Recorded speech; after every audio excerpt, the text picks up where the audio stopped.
कोल्हापुर नामक गांव में हर साल ठंड पड़ती थी, लेकिन इस बार ठंड अपनी चरम सीमा पर थी। जनवरी का महीना अभी शुरू ही हुआ था और ऐसा लग रहा था मानो ठंड अपनी चरम सीमा पर पहुंच गई हो। गांव के छोटे छोटे घरों की छत सुबह ओस गिरने से मानो बर्फ से ढकी हुई दिखाई पड़ती थी। पेड़ की शाखाएं तो ठंड से सिकुड़ गई थीं और सूरज को देखकर तो ऐसा लग रहा था जैसे वह बादलों की मोटी चादर ओढ़कर सो गया हो। ठंड का मौसम अमीरों के लिए तो बहुत ही सुहाना होता है, लेकिन गरीबों के लिए मुसीबत का पहाड़ टूटने जैसा था। तो ये ऐसे ही एक गरीब परिवार की कहानी है। लखन के परिवार पर ठंड का मौसम मुसीबत के पहाड़ जैसे टूट पड़ता।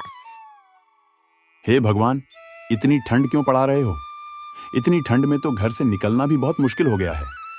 सुनीता, तुम्हें नहीं लगता इस बार ठंड कुछ ज्यादा ही पड़ गई है? हाँ, सच में ऐसी ठंड तो पहले कभी नहीं देखी। बाहर जाने का तो मन ही नहीं कर रहा है। ऐसा लगता है जैसे ठंडी हवा बदन को चीरती हुई निकल रही हो। हाँ सुनीता, और देखो सूरज भी जैसे लुका छुपी खेल रहा हो। दिन भर कोहरा छाया रहता है। ऐसा लगता है कि ठंड और बढ़ती ही जाएगी। हाँ सच में, लेकिन तुम बाहर कैसे जाओगे? तुम्हें तो रोज सुबह सुबह उठकर सेठ घीसाराम की दुकान पर जाना पड़ता है। हम तो फिर भी घर में रहते हैं और चूल्हे के पास बैठकर कुछ गर्माहट ले लेते हैं। हाँ, लेकिन क्या करें सुनीता, पेट भरने के लिए काम तो करना ही पड़ेगा ना। सेठ जी को तो कोई फर्क नहीं पड़ता कि कितनी ठंड है, उन्हें तो बस काम समय पर चाहिए। चलो सुनीता, अब मैं चलता हूँ, वरना मलिक मुझ पर बहुत गुस्सा करेंगे। रामू एक चाय की दुकान पर चाय बनाने का काम करता था, जहां उसे बहुत कम पैसे मिलते थे। उसके परिवार का गुजारा बस जैसे तैसे चल रहा था। कोल्हापुर गांव में हर साल सर्दी का मौसम आता था, लेकिन इस बार ठंड कुछ ज्यादा ही बढ़ गई थी। आमतौर पर गांव के लोग ठंड को हंसी खुशी सहन कर लेते थे, लेकिन इस बार ठंड से लोग बहुत परेशान हो गए थे। ठंडी हवाओं के साथ साथ आसमान में घने बादल छाए रहते थे, जिससे दिन भर ठंड बढ़ती रहती थी। गांव का चौपाल, जहां पर लोग आम दिनों में बैठकर बातें किया करते थे, वह भी सुना पड़ा रहता था। ठंड ने हर किसी को घर में कैद कर रखा था।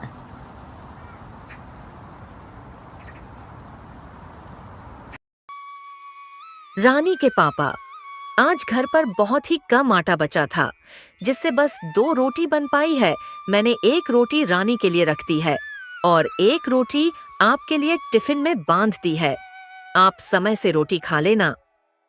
नहीं सुनीता, आजकल तो मुझे दिन में भूख ही नहीं लग रही है, क्योंकि दिन छोटा भी होने लगा है ना।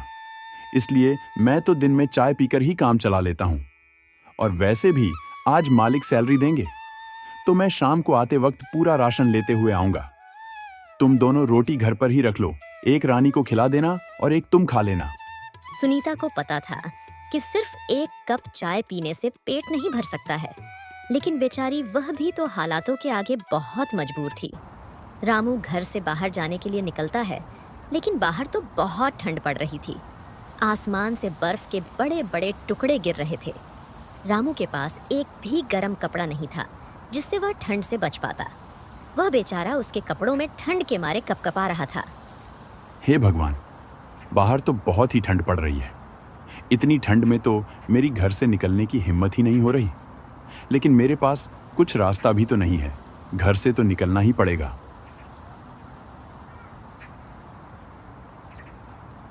अपने आप को संभालते हुए रामू इतनी ठंड में भी सुबह मालिक की दुकान के लिए निकल गया और सुबह 6 बजे ही वह उसकी दुकान पर पहुंच गया। आ गया तू? चल अब फटाफट सारे बर्तन धो दे और बर्तन धोकर फटाफट अदरक वाली चाय ग्राहकों के लिए बना। ग्राहक आते ही होंगे। जी मालिक, मैं अभी सारे बर्तन धो देता हूँ। बर्फ जैसे ठंडे पानी में बर्तन धोना रामू के लिए बहुत मुश्किल होता था, लेकिन वह कहावत है ना कि गरीबी सब कुछ करा देती है। बर्तन धोकर रामू ने ग्राहकों के लिए चाय बनाई और सबको चाय दी। चूल्हा जलाने के बाद रामू को ठंड से थोड़ी राहत मिली। चाय को देखकर ठंड में रामू का बहुत मन हो रहा था कि 1 कप चाय वह भी पी ले। इतनी ठंड में ठंडे पानी से बर्तन धोने के बाद हाथ तो मानो जैसे जम ही गए हैं। इतनी ठंड हो रही है, क्यों ना 1 कप चाय मैं भी पी लूं। उसने पहले मालिक को चाय दी और फिर खुद भी चाय पीने लगा। तभी मालिक ने उसके हाथ में चाय का कप देख लिया। तभी वह रामू के पास आकर गुस्से में भड़कने लगा। यह क्या कर रहे हो रामू? तुम्हें यहाँ चाय पीने के लिए रखा गया है या चाय बनाने के लिए? मालिक, बहुत ठंड पड़ रही थी ना, इसीलिए मैंने एक कप चाय पी ली। गलती हो गई मालिक, अब से ऐसा नहीं होगा। मैं कभी चाय नहीं पीऊंगा। रामू, आज तो मैंने तुझे रंगे हाथों पकड़ लिया। न जाने रोज तू कितने कप चाय पी जाता होगा। अब रोज के 2 कप की चाय के पैसे तो तेरी सैलरी से काटूंगा, तभी तुझे समझ आएगा। मुफ्त का सामना मिला नहीं कि बस लूटना शुरू। बेचारा रामू सैलरी काटे जाने की बात से बहुत दुखी हो गया। उसे नहीं पता था कि 1 कप चाय की उसे इतनी भारी कीमत चुकानी पड़ जाएगी। शाम को मालिक ने रामू को आधी सैलरी दी। मालिक, मुझे माफ़ कर दीजिए, मैं आज के बाद चाय नहीं पीऊंगा। लेकिन मुझे आप पैसे पूरे दे दीजिए। मुझे घर का राशन भी लेकर जाना है और भी बहुत सारे काम हैं। अरे वाह, पूरे पैसे दे दूं मैं तुझे और मुफ्त की चाय भी पिला दूं। मेरे चेहरे पर पागल लिख रहा है क्या? चल अब निकल जा तू यहाँ से। और हाँ, आज के बाद अब तुझे मेरी दुकान पर भी आने की जरूरत नहीं है। मैं तुम जैसे मुफ्त खोरों के लिए दुकान खोल कर नहीं बैठा हूँ। चल अब भाग जा यहाँ से। मालिक रामू को काम पर से निकाल देता है। काम से निकल जाने पर रामू बहुत दुखी हो रहा था। रामू ने आधी तनख्वाह से कुछ पैसे बचाकर घर के लिए राशन ले लिया और घर चला गया। घर आकर उसने जब सुनीता को राशन दिया, तब सुनीता ने कहा, अरे इस बार तो आप हर बार से बहुत कम राशन लेकर आए हैं, क्या बात है जी? रामू सुनीता को सारी बातें बता देता है। हे भगवान, आखिर तूने यह ठंड का मौसम बनाया ही क्यों? तुझे भी तो हम गरीबों के साथ मजाक करने में बहुत मजा आता है ना। तुम परेशान मत हो सुनीता, देखना एक दिन सब कुछ ठीक हो जाएगा। राशन लेने के बाद मैंने कुछ पैसे बचा लिए हैं, तो तुम उन पैसों से तुम्हारे और रानी के लिए गर्म कपड़े ले आना। वह सब तो ठीक है, लेकिन आपका क्या? आप तो रोज एक पतले से कुर्ते में काम पर जाते हैं। आपको भी तो कितनी ठंड लगती होगी ना। आपको गर्म कपड़ों की हमसे ज्यादा जरूरत है, नहीं तो आपकी तबीयत खराब हो जाएगी। इन पैसों से आप अपने लिए स्वेटर ले आना।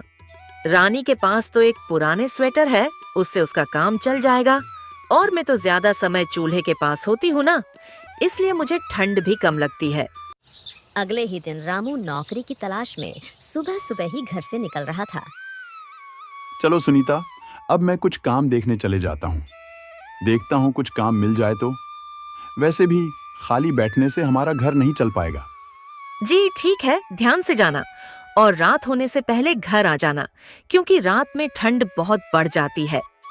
रामू घर से बाहर चले जाता है। बाहर ठंडी ठंडी हवाएं चल रही थीं, लेकिन फिर भी रामू काम की तलाश में आगे बढ़ते ही जा रहा था। भाई साहब, मेरे लायक कुछ काम हो तो बता दीजिए, मैं कोई भी काम कर लूंगा। अरे नहीं भाई, अभी तो कुछ काम नहीं है। वैसे भी ठंड की वजह से मेरा ही काम ठप पड़ गया है। बड़ी मुश्किल से तो मैं मेरा गुजारा कर रहा हूँ। रामू ऐसे ही बहुत सारी जगह काम मांगने जाता है, लेकिन उसे कहीं भी काम नहीं मिलता है। हे भगवान, अगर मुझे कहीं काम नहीं मिला तो गुजारा कैसे होगा? मेरे पास तो ज्यादा पैसे भी नहीं बचे हैं और राशन भी इतना कम बचा है कि 8-10 दिन का भी मुश्किल से ही गुजारा होगा। रामू यह सब अकेले बैठकर सोच ही रहा था कि तभी वहां पर एक बूढ़ी अम्मा आती है। बेटा, मैं बहुत थक गई हूँ। क्या तुम मेरी थोड़ी मदद कर सकते हो? मेरी यह लकड़ी मेरे घर तक पहुँचा दो बेटा। ठंड भी बहुत है ना, तो मुझे लकड़ियाँ लेकर चला नहीं जा रहा है। मेरा घर बस कुछ ही दूरी पर है बेटा। ठीक है माताजी, आप चिंता मत करिए। चलिए, मैं आपकी लकड़ियाँ आपके घर तक पहुँचा देता हूँ। रामू सामान उठाता है और उन अम्मा के साथ उनके घर के लिए निकल जाता है। यह लो अम्मा, आ गया तुम्हारा घर। लेकिन अम्मा, यहाँ तुम अकेली रहती हो क्या? ये तुम्हारे साथ और कोई नहीं रहता है क्या? हाँ बेटा, यहाँ मैं अकेली ही रहती हूँ। मेरे परिवार में और कोई नहीं है, बस ये एक ही है मेरी गाय जो मेरे साथ रहती है। ठंड बढ़ गई है ना, इसलिए जंगल से कुछ लकड़ियाँ लेने गई थी। आते आते बहुत देर हो गई। वो तो शुक्र है भगवान का जो मुझे वहाँ तुम मिल गए बेटा। अच्छा अम्मा, अब आप लकड़ियाँ जलाकर आराम कीजिए। अब मैं चलता हूँ। मुझे भी घर के लिए देर हो रही है।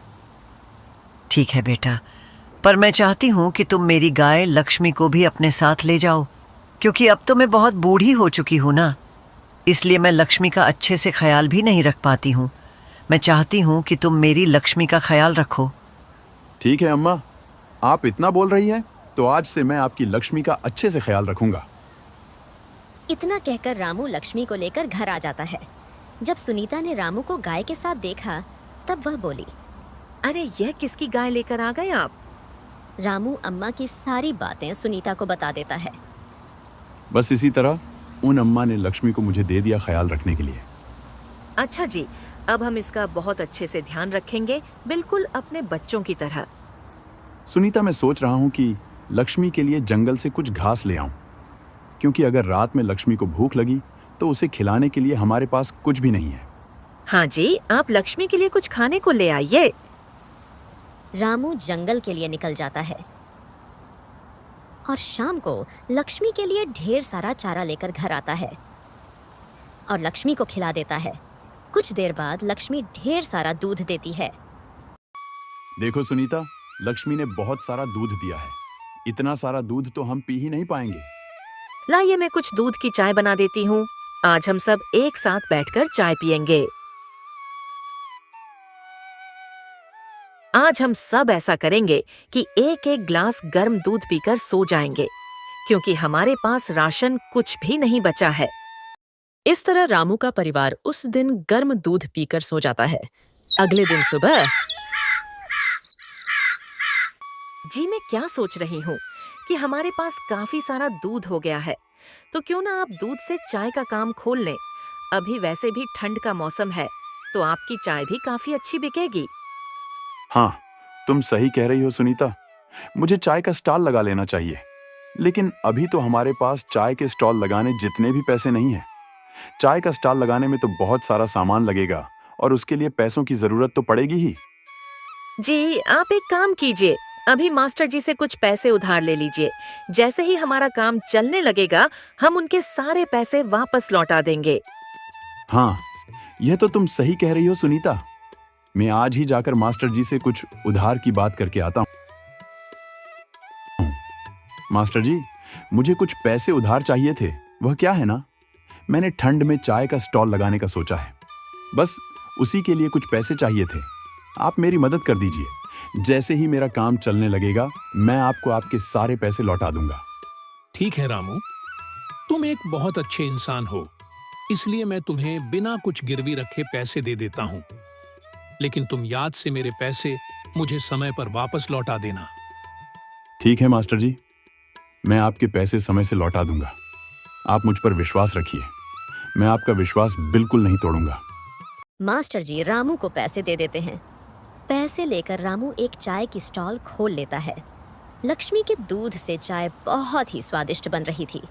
चाय बनाते ही उसकी खुशबू आसपास में फैलने लगी, जिससे लोग उसकी चाय की दुकान के पास आकर ठंड में उसकी चाय का लुत्फ उठाने लगे। अरे वाह भैया, तुम चाय तो बड़ी ही स्वादिष्ट बनाते हो।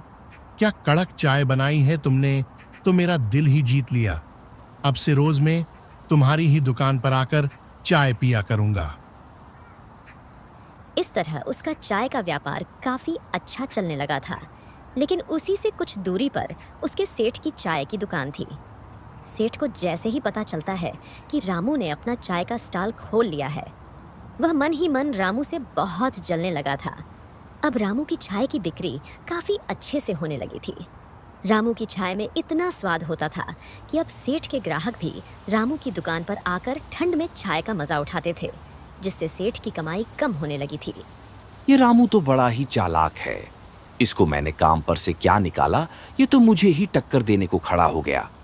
लगता है इसको अब सबक सीखा ही पड़ेगा।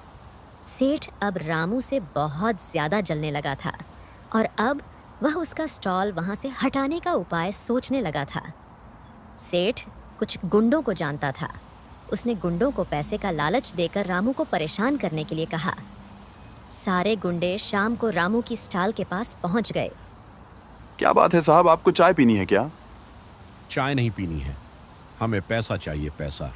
तूने किससे पूछकर इस जगह पर स्टॉल लगाया? चल अभी इस जगह के पैसे दे, चल अब जल्दी से पैसे निकाल, वरना तेरा स्टॉल यहाँ से हटा देंगे। साहब मेरे पास तो पैसे नहीं है, मैं तो बहुत गरीब हूँ। अगर पैसे नहीं है तो कल से तेरी स्टॉल भी यहाँ पर नहीं लगनी चाहिए, वरना तेरे लिए बिल्कुल अच्छा नहीं होगा। वह गुंडे रामू को बहुत धमका डरा कर वहां से चले जाते हैं। फिर अगले दिन रामू वापस वहीं पर चाय का स्टॉल लगा लेता है। रामू की स्टॉल फिर से वहीं देख सेठ को बहुत गुस्सा आता है और वह उन गुंडों से बोलता है, मैंने तुम लोगों को किस बात के पैसे दिए थे? रामू का स्टॉल वहां से हटा क्यों नहीं? अरे भाई, हमने तो उसे बहुत डराया धमकाया था, पर लगता है हमारी धमकी का उस पर कुछ असर नहीं हुआ। अरे सिर्फ धमकी से कुछ नहीं होगा। जब तक उसे 2-4 डंडे नहीं पड़ेंगे उसे कुछ समझ नहीं आएगा। अच्छा ठीक है भाई, अब आप देखते जाइए हम किस तरह उसका स्टॉल बंद करवाते हैं। हे प्रभु, मेरी उन गुंडों से रक्षा करना। अरे तूने अभी तक तेरा चाय का स्टॉल क्यों नहीं हटाया? मुझे लगता है तू ऐसे नहीं मानेगा। रामू उस समय चाय बना रहा था। चाय की खुशबू जब गुंडों की नाक के पास से गुजर रही थी, तब वह गुंडा बोला, चाय की खुशबू तो बहुत अच्छी आ रही है, चल पहले हमारे लिए एक एक कप चाय लगा। अरे वाह, तू चाय तो बड़ी कड़क बनाता है, सच में बड़ी ही स्वादिष्ट चाय है। तू चिंता मत कर चाय वाले, अब तुझे हमारे होते हुए यहाँ से कोई नहीं हटाएगा।